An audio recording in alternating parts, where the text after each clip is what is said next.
Hi everyone, आज के एक नई वीडियो में आप सभी का हार्दिक हार्दिक स्वागत है। फ्रेंड्स, आज हम यहाँ पर बात करेंगे कि डिप्रेशन से कैसे बाहर निकले। तो हमारे डॉक्टर साहब है सुशील सारण जी, वो बताएंगे कि आपको यहाँ पर कि डिप्रेशन से बाहर कैसे निकले। ये आजकल जो युवा है वो बहुत ही ज्यादा यहाँ पर डिप्रेशन के शिकार हो रहे हैं, और कितने परसेंट हो रहे हैं वो आप सब यानी कि हमारे को कमेंट बॉक्स में कमेंट करके बताएंगे कि कितने प्रतिशत लोग यहाँ पर डिप्रेशन के शिकार हो रहे हैं। तो आप सब हमारे को कमेंट बॉक्स में कमेंट करके बताएंगे कि कितने प्रतिशत लोग डिप्रेशन के शिकार है अपने इंडिया के अंदर। तो चलिए, तो सर आप बताएं कि डिप्रेशन से कैसे बाहर निकले आजकल के जो युवा है। धन्यवाद मित्रों। मेरा नाम डॉक्टर सुशील सारण है। जयपुर के ही राष्ट्रीय आयुर्वेद संस्थान से मैंने बीएमएस किया हुआ है।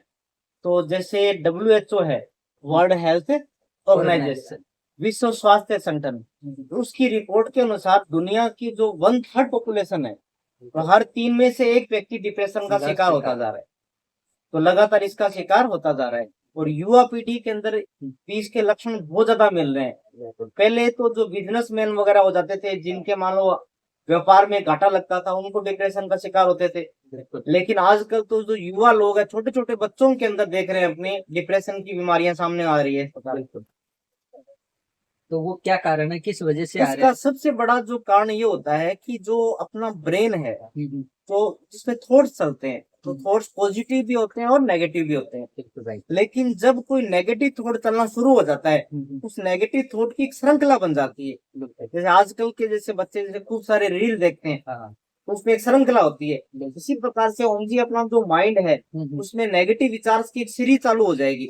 उससे कोई भी बच्चा है या कोई युवा है या बूढ़ा है, कोई भी है, वो ओवर थिंकिंग का शिकार हो जाएगा और उसका थिंकिंग लगातार थोड़ी चलती रहती है, चलते रहेंगे और वो डिप्रेशन के शिकार होते चलेंगे, वो डिप्रेशन के शिकार होते चले जाएंगे। और आजकल की जो युवा पीढ़ी है, उसको अपने हल्का सा भी डांट भी देते हैं तो वो अपने को अपने उसको ईगो पे ले लेते हैं, बिल्कुल ईगो पे ले लेते हैं, ईगो हर्ट हो जाता है उनका और उनका डिप्रेशन लेवल बढ़ता चला जाता है। उनका डिप्रेशन लेवल वहीं से शुरू हो जाता है। किसी ने मान लो किसी से रामनवमी की और आगे किसी ने जवाब नहीं दिया, तो उसके बाद उसके नेगेटिव थॉट शुरू हो जाएंगे। बिल्कुल, मेरा इसने रिस्पॉन्स नहीं किया, रिस्पॉन्स नहीं दिया, इस वजह से भी।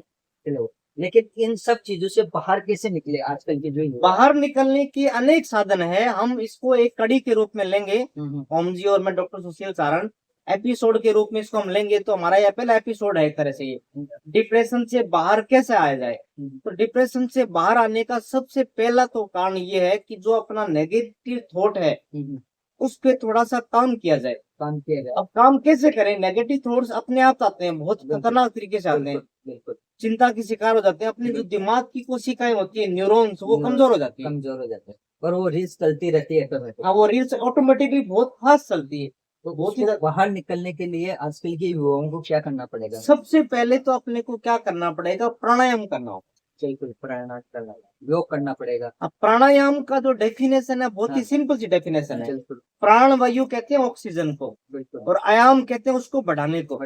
तो सबसे अधिक ऑक्सीजन की जो जरूरत होती है वो दिमाग की कोशिकाओं को होती है। बिल्कुल, जैसे आपने कई बार देखा हुआ, ऊंचाई पे चले जाते हैं, बहुत हाइट पे, तो ऑक्सीजन की कमी होती है, तो वहाँ व्यक्ति बेहोश हो जाते हैं, सांस लेने में दिक्कत, सांस लेने में तकलीफ होती है। तो ऑक्सीजन की कमी नहीं आनी चाहिए। और कोरोना के अंदर भी देख लिया आप लोगों ने, ऑक्सीजन की कमी थी लोगों के अंदर, और वातावरण में भी धीरे धीरे ऑक्सीजन की कमी होती जा रही है। तो सबसे पहले लोगों, कोई भी व्यक्ति है, चाहे वो युवा है, बच्चा है, बूढ़ा है, उसको अर्ली मॉर्निंग या दोपहर के टाइम, जब भी मिले, टाइम मिले, शाम के समय, प्राणायाम जरूर करें और एक अच्छा मित्र जरूर बनाए, जिससे कि आप अपने मन की बात एक दूसरे को शेयर कर सके। उससे वो नेगेटिव थॉट्स निकलेगी, आपकी ऑटोमेटिक निकलना चालू हो जाए। बहुत अच्छा बोला इन्होंने जी ने। नहीं तो नेगेटिव थॉट्स दिमाग के अंदर ही चलती रहती है, और दिमाग डस्टबिन की तरह हो जाता है। बिल्कुल। तो वो अपने कोई मित्र से शेयर करेंगे ना, तो वो सुझाव देंगे। और एक दूसरा उपाय ये भी है कि आप अगर नेगेटिव माहौल में रह रहे हो, तो आप कोशिश करें कि पॉजिटिव माहौल में रहने की कोशिश करो, अपने आप को पॉजिटिव माहौल में बनाने की कोशिश करो। बिल्कुल सही बोल रहे हो। इन्वायरमेंट का भी बहुत फर्क पड़ता है। जैसे अपने सिंपल देखें, अनेक प्रकार के मॉल होते हैं, वहां पे अपने जाते हैं तो वहाँ नेगेटिव एनर्जी ज्यादा होती है, और मंदिर में जैसे अपने जा रहे हैं, वहाँ पॉजिटिव वाइब्रेशन होता है एक प्रकार से। तो जैसे सत्संग का मतलब ये होता है कि पॉजिटिव वाइब्रेशन के साथ जुड़े रहना। जितना अपने पॉजिटिव वाइब्रेशन के साथ जुड़ेंगे, उससे एक ऑरा क्रिएट हो जाएगा। और क्रिएट हो और जैसे अपने गायत्री मंत्र है वो एक प्रकार से पॉजिटिव वाइब्रेशन का होता है, बिल्कुल बिल्कुल तो उसको भी चला के रखें अपने आसपास के एनवायरनमेंट में। और उस पे भी यदि प्राणायाम भी करेंगे तो अपने लंग्स मजबूत हो जाएंगे। हाँ। और दूसरा अपना जो ब्रेन वाला पार्ट है वो भी मजबूत हो जाएगा।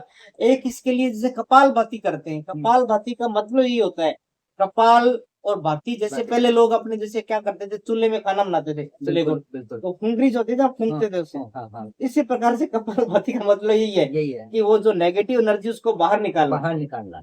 बार बार अपने इस प्रकार से श्वास को बाहर फेंकेंगे यूं जैसे साथ ये में कुछ कपाल मतलब भाती होगी। ये कपाल भाती होगी तो नेगेटिव एनर्जी निकलेगी माइंड से और ऑक्सीजन का लेवल बढ़ेगा, बड़े फेफड़े बिल्कुल स्वस्थ हो जाएंगे बिल्कुल और किसी भी प्रकार के रोग के शिकार नहीं हो जाएंगे। मैं आपको बिल्कुल गारंटी के साथ कहता हूं कि यदि आप अनुलोम विलोम और कपाल भाती डेली आधा घंटा करें तो आपको किसी भी प्रकार की कोई की दवाई की जरूरत नहीं है, किसी भी, और कभी आप डिप्रेशन के अंदर जाएंगे ही नहीं। जाएंगे नहीं। और बिल्कुल इन सब के साथ साथ आप 3 चीजें हमेशा ध्यान रखें, यानी कि अपने जीवन में 3 चीजों का आपको हैबिट में डालनी है। सबसे पहली क्या चीज है? लाइब्रेरी है। इस चीज को आप अपने डेली के हैबिट में लें। दूसरी चीज है कि आपको जिम, योगा या मॉर्निंग वॉक ज्वाइन करना है। और जो तीसरी चीज है वो है मंदिर। ये 3 चीजें अगर आप ज्वाइन कर लेते हैं डेली की हैबिट के अंदर, तो आप, मैं दावे के साथ कह सकता हूँ कि आप 100% डिप्रेशन से बाहर निकल जाएंगे। और इसके अलावा एक चर्चा अपने करें कि आजकल के जो युवा लोग हैं वो प्रॉपर नींद ले नहीं पाते, नहीं ले पा रहे, रात को 12-12 1-1 2-2 बजे तक सोते हैं फोन की वजह से नहीं फोन ले पा की रहे। वजह से। हाँ हाँ। तो नींद 6 से 7 घंटे लगातार लेना बहुत जरूरी है। यानी कि सोने से 2 घंटे पहले आप अपने सेल फोन को साइड में रख दीजिए। हाँ जी, हाँ जी। बिल्कुल। तो नींद प्रॉपर लोगे तो आपको कभी भी किसी भी प्रकार की कोई डिप्रेशन की समस्या नहीं होगी। तो हमारा ये जो पहला एपिसोड है इसका हाँ। जो अपने मूल पॉइंट ये रखे हैं, एक तो प्राणायाम करें, एक सत्संग रखें अच्छे लोगों के साथ, अच्छे लोगों के साथ बैठे, हाँ। और दूसरा नींद प्रॉपर ले। तो फ्रेंड्स आज के लिए इतना ही, मिलते हैं नेक्स्ट वीडियो में। तब तक के लिए बाय बाय, जय हिंद, जय भारत, वंदे मातरम।